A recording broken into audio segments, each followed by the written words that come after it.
مساء الفل على الكل. انا بقى ايه، احنا طبعا شفنا ماتش النادي المنافس النادي الاحمر امبارح، وشفنا ماتش الزمالك. فانا تعليق بقى على الماتشين في حاجه، علشان بس ايه الواحد يعني اما بيسمع الصفحات والجماهير بتاعه النادي التاني بيحمد ربنا انه مش منهم. طبعا ناهيك بقى انه من امبارح يطلع عادل القيع ويطلع غيره: مصر حزينه، مصر حزينه، مصر ماتت حزينه. انا صراحه ما شفتش حزن. تصدق بقى ان انا كنت بره وقت الماتش، وفي المكان مليان ناس ما بيتفرجوش حتى على الماتش، ويمكن ما يعرفوش ان في ماتش، والناس بتضحك وقاعده وخارجه، والدنيا كانت ماشيه حلو قوي امبارح. يعني لو نزلت الشارع حضرتك هتلاقي الناس فرحانه، وبعد الماتش عادي جدا ومبسوطه وكل حاجه. بس بقى هي مشكلتكم انه الاعلام اللي انتوا بتزرعوا في الناس، عارف اللي هو التكرار يعلم الايه، مش عارفه يعني، هو مش الشطار بيعلم الحاجه تانية. اللي هو طول ما انت قاعد زي فوق الجميع، فوق الجميع، مصر حزينه، مصر كلها حزينه، مصر كلها حزينه. وبص تلاقي بقى الاعلام، بصوا هو يوم فعلا في الاعلام بتاعكم الهزيمه، اسباب الهزيمه، يا ترى ليه الهزيمه، وليه الهزيمه، وعارفين احنا من امبارح، ونجيب بقى كل محللين التحكيم، ومنهم محلل في قناتهم في ضربة جزاء ما اتحسبتش، وضربة الجزاء دي مش سليمة، وتضييع وقت، وهوب أقنع جماهيره إن التحكيم السبب. كل ما يتغلب يقول لك التحكيم السبب، وبعدين يفتكروا مصر وقت هم عايزين. يعني لما قالوا اللعيبة مش هتلعب في المنتخب، وده يا جماعة ده منتخب مصر، طب دي مصر. قال لك لا، النادي بتاعنا أهم، احنا اهم، احنا اللي بنجيب بطولات، احنا اللي بنفرح مصر. منتخب مين يا عم، ومش منتخب مين ده؟ يعني حاجه كده شكليه وبتاع، ما وحد بيروح، وفي جماهير بتروح اصلا، ودي حقيقي، ما انتوا من كتر ما زرعتوا. يا جماعه دول متخيلين ان النادي اقوى من الريال، واقوى من بايرن ميونخ، واقوى من كل الفرق في اوروبا. يمتلكوا لعيبه، ولا تقولي كريستيانو ولا نيمار ولا ماني ولا الكلام ده خالص، ولا مبابي ولا الكلام ده. هم النادي الذي لا يقهر. فانتوا اقنعتوهم بده. تيجي تقول له يا عم، ما هو خد بالك برضو هم في الدوري هنا بيبقوا ابطال. الخطوط بقى والاخراج والاضاءه والاستوديو التحليلي والتحكي، كله كله كله فجاه بيكسب، وهد المنافسين، هد الانديه التانيه، هد كل حاجه. مفيش مساواة، مفيش مراعاة، هنا عقود رعاية مختلفة، هنا في تدعيمات، هنا في فلوس، هنا مفيش، عشان تفضل تكسبهم وتفضل انت البطل في صورة جماهيرك. لكن بقى يفتكروا مصر فين؟ معقول انت ما شجعتش النادي بتاعنا؟ انت ما بتحبش مصر، ده بيلعب باسم مصر، ده هو يلعب باسم مصر، لكن المنتخب ما بيلعبش باسم مصر. انتوا يا جماعة، انتوا ازاي مش واخدين بالكم ان هو اللي بيلعب باسم مصر؟ وانك خيانة وطنية عظمى ان حضرتك ما بتشجعهوش، ده بيلعب باسم مصر، لكن لما يكسب هيتحطوا في الدولاب عنده. ادي حاجة. يوم هو نفس الشخص بيتريق لك النهارده على الزمالك، يقول لك ايه، بيتريقوا علينا وهم رايحين يتغلبوا من فرقة مش عارفة الكام ولا ايه، ده على اساس ان هم اتغلبوا من فرقة بطولات، واخدة بطولات وصاحبة انجازات وتاريخ كده، في يعني مع احترامي ليهم. هو انت بتقارن مين بمين؟ ما هو ما انت من كتر ما سفهت عقول بقت عقولهم كده. هو حضرتك بتقارن مين؟ هو انتوا حتى الزملكاويه فرقه بتلعب معهاش مجلس اداره، اللعيبه ما بتاخدش مستحقاتها، مفيش قيد، مفيش تدعيمات، مفيش عقود رعايه، مفيش اي حاجه، وحضرتك بتقارنه بيك. لا، يبقى الزمالك كبير قوي، ويبقى الزمالك عقدتك يا باشا. حضرتك الزمالك عقدتك، حضرتك بتقارن نفسك بيه دايما، لان احنا نستحق المقارنه. بس تعالى هنا قول لي على التكافؤ.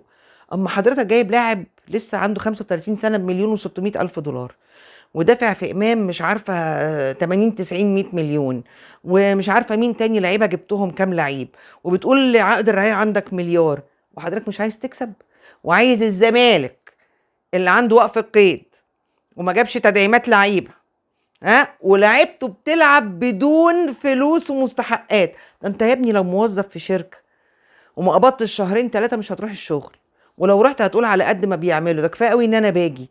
فانت بقى عايز الزمالك والزملكاويه بقى، انتوا عايزين الزمالك اللي لعيبته ما خدتش مستحقاتها، وفيهم لعيبه مقدمه شكوى لان بقى لها سنه ما خدتش. انت متخيل انها هتكسب؟ طب انت ما سالتش نفسك حتى، انت ما شاء الله عندك رجال الاعمال تقول له عايزين اعلانين ثلاثه بقى للكهرباء عشان يدفع الغرامه، مليارات وملايين، اوبا ندفع فلوس ندفع. ده هنا رجال الاعمال اللي مرشحين نفسهم يا زملكاويه اللي عمالين تقارنوا وزعلانين قوي، ومش انتوا اللي كنتوا عايزين تهدوا المجلس؟ ومش انتوا اللي كنتوا تقولوا رجال الاعمال والزمالك هيشوفوا النور؟ نور فين وضلمه ايه وشعارات ايه؟ طب رجال الاعمال الاسامي دي، هاني شكري، مش عارفه هاني برزي، مش عارف مين رجل الاعمال، فلان اللي عنده مدارس، مش عارفه ايه مندوب الحسين. هي الناس دي لما بتحب الزمالك ما حاولتش تدفع فلوس ليه وترفع القيد معاه وتفتح القيد للزمالك؟ ما حاولتش ليه تجيب اللعيبه وتراضيها وتدفع لها جزء من مستحقاتها؟ ليه؟ عشان هو مش عايز الزمالك، ولا يفرق معاه انك تكسب، هو عايز الكرسي. ولما يجوا على الكرسي ولا هيعملوا حاجه خالص، مش هيعملوا لك حاجه. لو كنت واهم نفسك انه هيحصل حاجه فانت واهم، انت واهم. اللي بيحصل ده نتاج تفكيرك وخططك والهجوم على السوشيال ميديا. فين السوشيال ميديا دلوقتي؟ فين الهجوم دلوقتي؟ عارفين هتقولوا ايه؟ اصل برضو المجلس اللي فات كان السبب. والله العظيم اللي بيحصل فينا ده انتوا السبب فيه. وبقول بقى للحمر، يا ابني ما هو انت لو كان في هنا عقل وتفكير ما كنتش تتكلم عن الزمالك. لكن انت مشكلتك انك مش، هم بيضحكوا عليكم يا جماعه، اعلامهم ضحك عليكم. انت متخيل انك بطل الابطال، انت بتكسب هنا في مصر ان ما عندكش فرق، انت ال ال المنظومه بتوقع اي فرقه. هتقولي افريقيا، هقول لك يا ابني انت لا كنت لا اول ولا تاني ودخلوك ابطال افريقيا بدل بيراميدز. انت ما كنتش صاحب بطولات ولعبوك كاس العالم للانديه. تخسر قبل كده من الوداد تقول لك التحكيم والارض والملعب وبتاع واتظلمنا. تكسب تقول لك احنا الابطال، اصل احنا بناخد بطولات. انتوا بطل من صنع اعلام موجه ليكوا. هي مصر فرحانه جدا، مصر فرحانه جدا جدا جدا على فكره. هو اعلام كل زعلان جدا جدا يا راجل. ده اقول لك ايه، مش عارفه جريده ايه اليوم السابع، كنتم رجاله. كنتم رجاله، هم عملوا ايه؟ هم رجاله عملوا ايه؟ شفتوا فرقه بتدعم من اعلام مكتوب ومرئي ومسموع واتحاد كوره ومنظومه رياضيه ورعاه وشركه رعايه وكل ده كله يا حبيبي بيحبك وبيرفع من معنوياتك، عمالين ينفخوا ينفخوا ينفخوا لما كل ده في الاخر. يعني انا انتوا هتوصلوا الجماهير دي لايه؟ انتوا هتوصلوا الجماهير دي لايه؟ ده هيبقى يوم ايه لو في الدوري جه حكم بس تتجرأ يا راجل؟ ده الراجل اللاعب عمل الاستئناف علشان خاطر العقوبه بتاعت حسين الشحات، قال لك نكفي بهذا القدر. مش ضرب ايه يعني؟ ما يتضرب. سب دين ربنا، استغفر الله العظيم يا رب، وايه يعني؟ هو كفايه عليه دول. وتقول لي الدوري هيجي وانت البطل ومش انت البطل، ولا بطل بلا مش بطل بقى، روح يا عم. ما تتكلمش عن الزمالك اصلا. يعني انت ما تقارنش نفسك بالزمالك نهائي. حبايبي الزملكاويه، مش دلوقتي انتوا شايفين النور؟ شايفين النور، بس بصوا كل اللي انتوا فيه ده والجماهير دي نايمه صاحيه قاعده كسبانه خسرانه بتتكلم عنك. والله انت كبير قوي يا زمالك، بس يعني حسبنا الله ونعم الوكيل في اللي محسوبين علينا زملكاويه.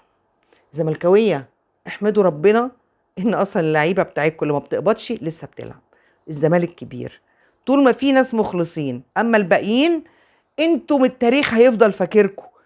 والفتره اللي جايه دي اللي هتبين للناس كلها ان انتم كنتم على باطل وان احنا اللي كنا على حق. سلام.